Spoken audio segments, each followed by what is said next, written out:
அப்புறம் அந்த எப்படி சொல்றது பலூனக்கா அவங்க வந்து இந்த உள்ள கொண்டு வந்து விட்டுருக்காங்க. பலூனக்கா கேள்விப்பட்டிருப்பீங்கல்ல, பலூனக்கான்னு ஒருத்தவங்க.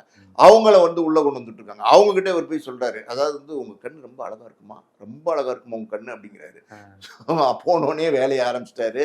விஜய் பார்வதி அவங்களும் உள்ள வந்திருக்காங்க. அவங்க டக்குன்னு வந்து ஒரு அட்டாக் கொடுத்தாங்க. என்னன்னா அவங்க பேத்தி மாதிரி இருக்காங்க, உங்களுக்கு கண் அழகா இருக்கு, மூக்கு அழகா இருக்குன்னு விமர்சனம் பண்ணிட்டு போங்க அந்த பக்கம் அப்படிங்கிற மாதிரி சொல்றாங்க. மொத்தத்துல பாத்தீங்கன்னா ஒரு எப்படி சொல்றது, ஒரு கீழ்ப்பாக்கம் மருத்துவமனையில வந்து போனீங்கன்னா எப்படி வந்து ஒரு மனநோயாளிகள் இருப்பாங்களோ அது அந்த மாதிரி மாதிரி சொசைட்டில இருக்கிற எல்லா மனநோயாளிகளையும் உள்ள கொண்டு வந்து போட்டிருக்காங்க. அவங்களாவது உண்மையிலேயே மனநலம் பாதிக்கப்பட்டு ஒரு ட்ரீட்மெண்ட்ல அவங்களா இருக்கிறாங்க. ட்ரீட்மெண்ட் நீங்க சொன்ன மாதிரி இதெல்லாம் வந்து அவங்க ஒன்றும் பணத்துக்காக புகழுக்காண்டி மனநலம் பாதிக்கணும். இவங்க வேணும்னே இப்படி காமிச்சுக்கிறாங்க. இல்ல இவங்க வந்து இவங்க மனநோயாளிகள் மாதிரி இவங்க நடிச்சு சொசைட்டில இருக்கிறவங்க எல்லாரையுமே மனநோயாளிகள் ஆக்கிடுவாங்க போல. அந்த மாதிரி பாத்தீங்கன்னா இருக்கிற எல்லா கல்ச்சரையும் சொல்லுவாங்கல்ல, எல்லாரையும் கொண்டு வந்து உள்ள போட்டிருக்காங்க.